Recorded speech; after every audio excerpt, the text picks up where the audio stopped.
महाभारत में भगवान श्री कृष्ण का किरदार निभाने वाले अभिनेता नीतीश भारद्वाज ने अपनी जुड़वा बेटियों की सुरक्षा के लिए सुरक्षा मांगी है। भोपाल पुलिस 2009 में मध्य प्रदेश कैडर की आईएएस अधिकारी स्मिता भारद्वाज के साथ उनका विवाह हुआ था। उसके बाद उनकी 2 जुड़वा बेटियां हुई थी जो अभी 11.5 वर्ष की हो चुकी हैं। महाभारत में भगवान श्री कृष्ण का पात्र निभाने वाले अभिनेता और राजनेता नीतीश भारद्वाज ने अपनी जुड़वा बेटियों की सुरक्षा के लिए भोपाल पुलिस कमिश्नर हरिनारायण चारी मिश्र से सहायता मांगी है। नीतीश भारद्वाज ने भोपाल पुलिस कमिश्नर को मेल से पत्र भेजकर अपनी पत्नी मध्य प्रदेश कैडर की आईएएस अधिकारी के विरुद्ध शिकायत किया है। शिकायती आवेदन में बताया है कि 2009 में मध्य प्रदेश कैडर की आईएएस अधिकारी स्मिता भारद्वाज के साथ उनका विवाह हुआ था। उसके बाद उनकी 2 जुड़वा बेटियां हुई थी जो अभी 11.5 वर्ष की हो चुकी हैं। पत्नी के अप्रिय व्यवहार और आचरण के कारण उनके समस्त प्रयासों के बावजूद वैवाहिक जीवन टूटने की कगार पर है, जिसकी कानूनी कार्यवाही योग्य न्यायालय में चल रही है। पत्नी वर्तमान में भोपाल में पदस्थ है और पिता को उनकी बेटियों से मिलने नहीं दिया जा रहा है। नीतीश भारद्वाज ने अपने पत्र में भोपाल पुलिस कमिश्नर से बेटियों को सुरक्षा उपलब्ध करवाने और अन्य कानून सहायता मांगी है। इस मामले में नीतीश भारद्वाज ने बात करने की कोशिश की गई, लेकिन उन्होंने फोन रिसीव नहीं किया। Bureau report. डिवोर्स पिटीशन में अभी हमने जज साहब से वहाँ पर बम्बई में कहा है, हमारी इस उम्र में स्मिता जी का ये 3रा विवाह है। मेरे साथ जो स्मिता जी का विवाह हुआ है वो 3रा विवाह है, मेरा ये 2रा विवाह था। अब इस आयु में हमको एक और विवाह तो नहीं करना, तो सबसे पहले मेरी बेटियों को इस प्रकार की प्रवृत्ति से बचाना ताकि उनका मानसिक संतुलन और ना बिगड़े, ये मेरी प्राथमिकता है। और इसीलिए इसके ऊपर पहले विचार होना चाहिए, आर्ग्यूमेंट्स होने चाहिए।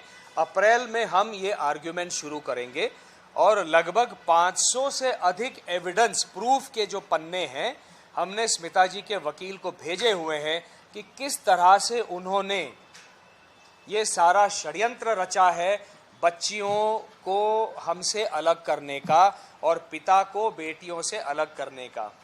ये एक तरह से विपर्यास है, आयरॉनिकल सिचुएशन है कि इनको पदस्थ किया गया था राज्य ह्यूमन राइट्स मानवाधिकार आयोग में।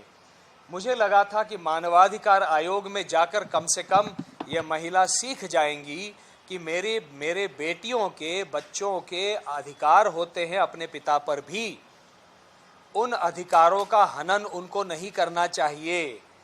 लेकिन इस महिला ने मेरी बेटियों के ही नहीं मेरे भी अधिकारों का हनन लगातार किया है, जिस पर मैं आक्षेप उठाता हूं।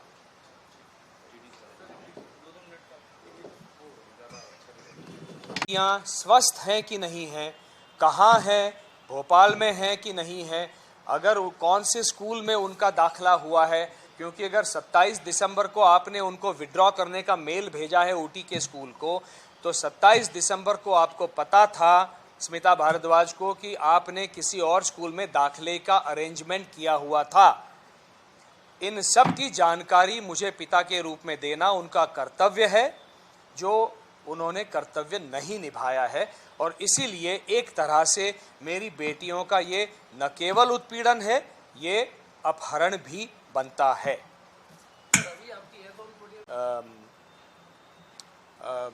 सब जुडिस है उनको छोड़कर, क्योंकि डिटेल्स में हमको जाने की अनुमति। पहली बार हमने ऊटी के स्कूल को लिखा था 28 जुलाई 2023 को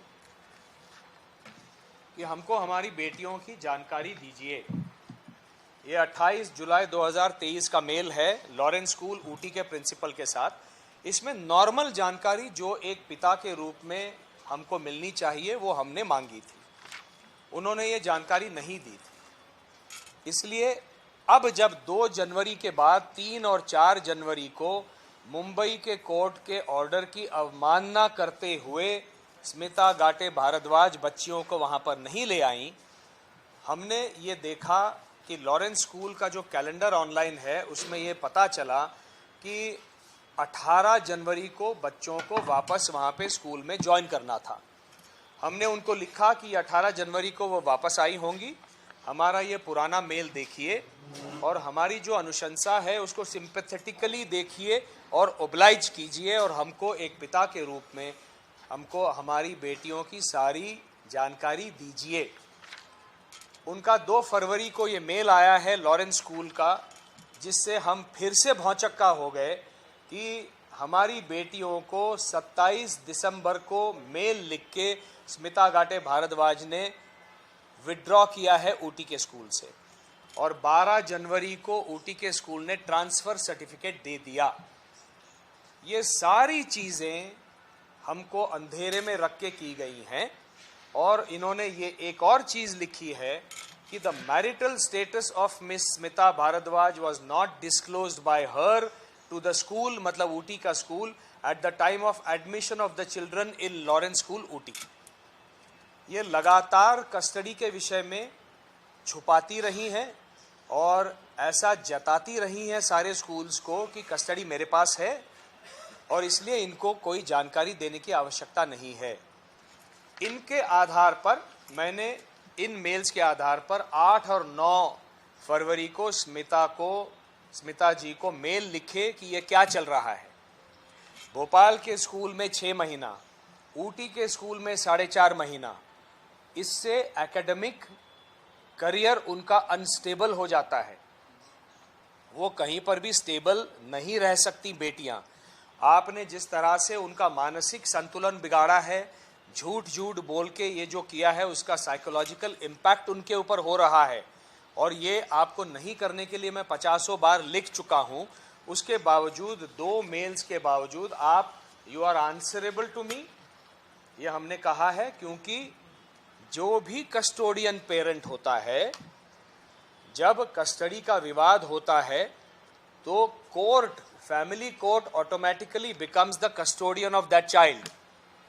उसकी कस्टडी के बारे में, उसके एकेडमिक्स के बारे में कोई भी निर्णय अगर कस्टोडियन पेरेंट लेता है तो कम से कम कोर्ट को और ज़्यादा से ज़्यादा जो नॉन कस्टोडियन पेरेंट है, वो पिता हो माता हो जो भी हो, उसको सूचित करना, साथ में निर्णय लेना माता पिता को, ये अपेक्षित होता है। इनमें से कोई भी चीज़ स्मिता जी ने नहीं की है, इसलिए हमने 2 मेल लिखे। उसके बावजूद हमको किसी भी मेल का उत्तर नहीं आया।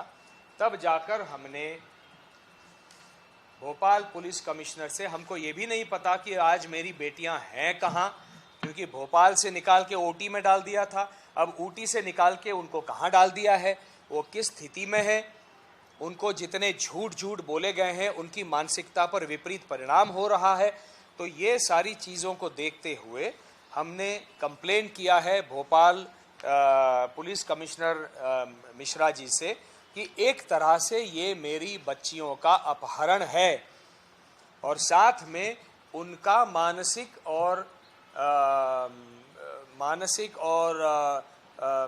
जिसको हम इमोशनल कहें, ये उत्पीड़न है और साथ में हमारा भी मानसिक और साइकोलॉजिकल उत्पीड़न हो रहा है। इसको रोका जाए और ये अपहरण का केस दर्ज किया जाए।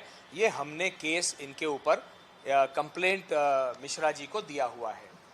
कल मिश्रा जी ने उनसे कहा फ़ोन करके कि ये आपके खिलाफ कंप्लेंट आया है, आप बच्चियां कहाँ हैं, उनको लेकर आप हमारे चेंबर में आ जाइए ताकि आपका स्टेटमेंट भी दर्ज किया जाए और भारद्वाज साहब जो हैं बच्चियों से मिल सकें। उन्होंने ये करने से मना कर दिया और कहा कि उनको मेरे घर भेजिए।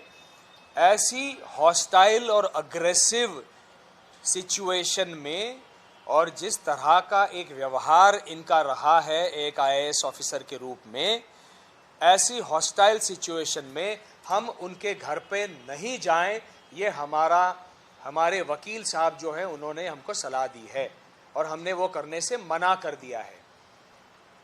आज इसकी जांच के आदेश कल भोपाल पुलिस कमिश्नर जी ने दे दिए हैं। अब आपके अगर कोई वो अफेक्ट नहीं होनी चाहिए, इसको ध्यान में रखते हुए हमको अपना बर्ताव करना चाहिए। उन्होंने 2017 से कोई भी जवाब नहीं दिया किसी चीज़ का। इसलिए अंततोगत्वा 2019 सितंबर में मैंने डिवोर्स का पिटिशन बंबई में दायर किया। 2019 के बाद लगभग 4-4.5 वर्ष बीत चुके हैं और स्मिता जी ने मेरी दोनों बेटियों को मुझसे पूर्ण रूप से संबंध तोड़ दिया है। मेरे मोबाइल को ब्लॉक कर दिया है, मेरे व्हाट्सएप मैसेजेस डिलीवर नहीं होते, इसलिए मेल ही एक माध्यम रहा उनसे संपर्क का। 50 बार उनसे हमने कहा कि बच्चियों का दुरुपयोग अपनी डिवोर्स की केस लड़ने के लिए ना कीजिए। उसके बावजूद उन्होंने लगातार मैनिपुलेशंस करके बच्चियों का मन कलुषित किया हमारे खिलाफ और झूठ बोलकर उनको मेरे खिलाफ भड़काया। और ये सारे सबूत जो हैं वो हमने मुंबई में कौटुंबिक न्यायालय बांद्रा में पेश किए हुए हैं। इसलिए उनके डिटेल्स में मैं नहीं जाऊंगा क्योंकि ये मामला सब जुडिस है। लेकिन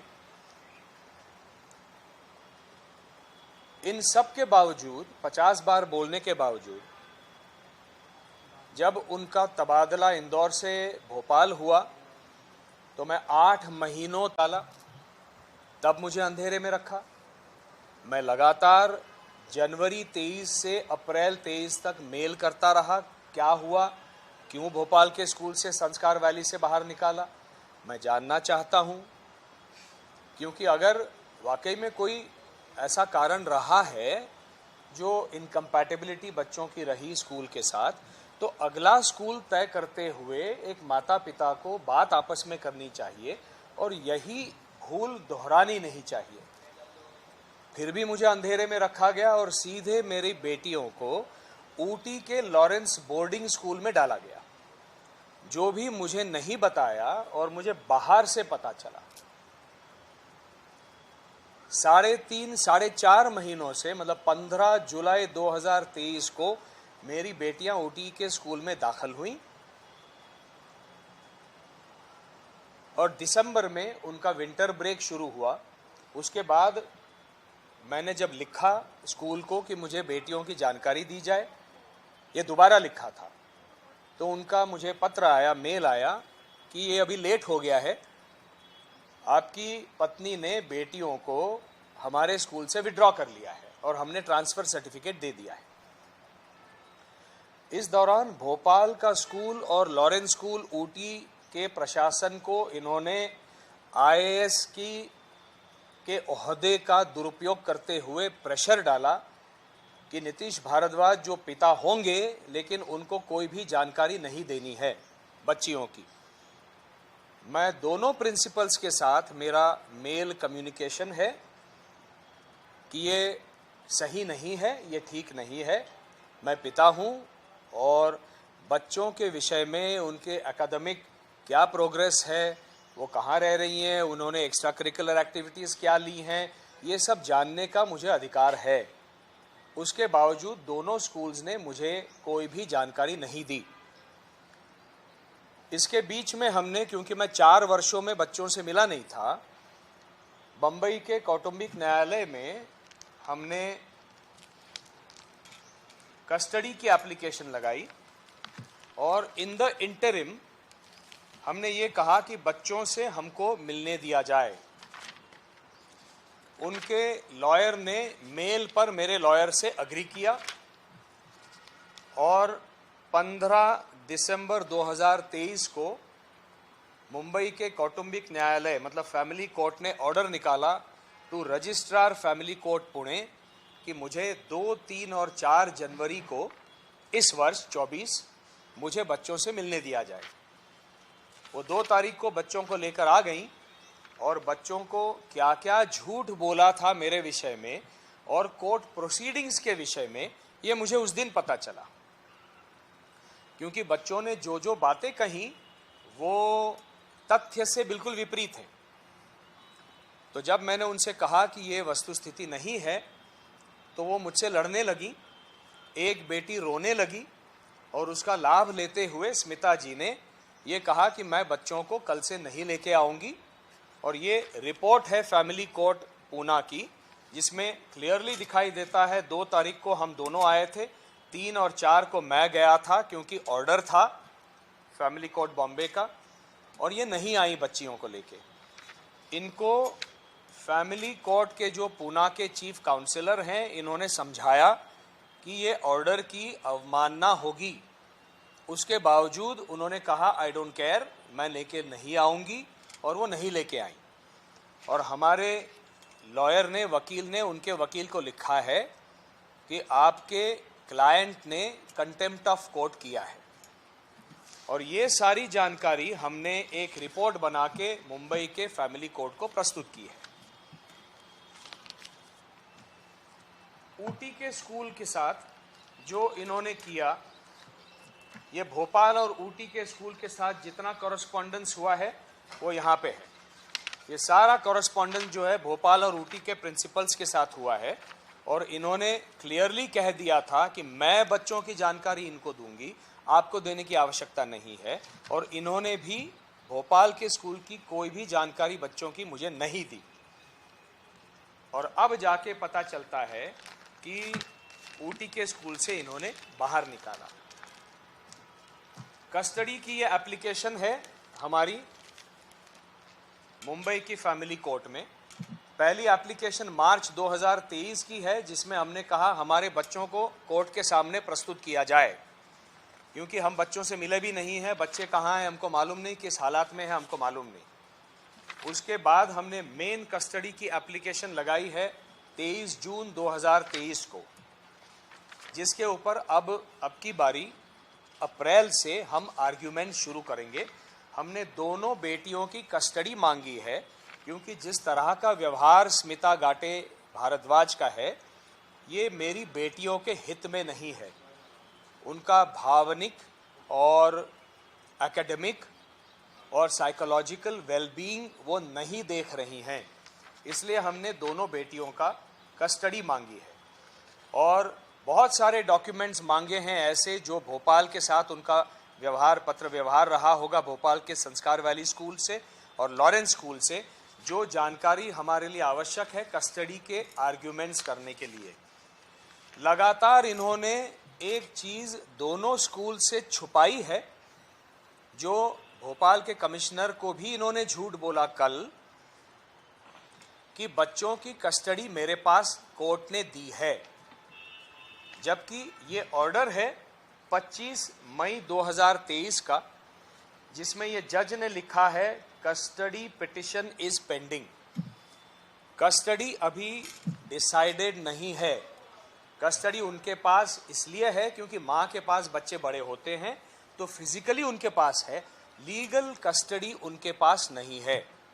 लीगल कस्टडी हमने मांगी है, और ये जज का रिमार्क है ऑर्डर का, ये सर्टिफाइड कॉपी है ऑर्डर की, जिस पे लिखा है कि कस्टडी पिटिशन इज पेंडिंग।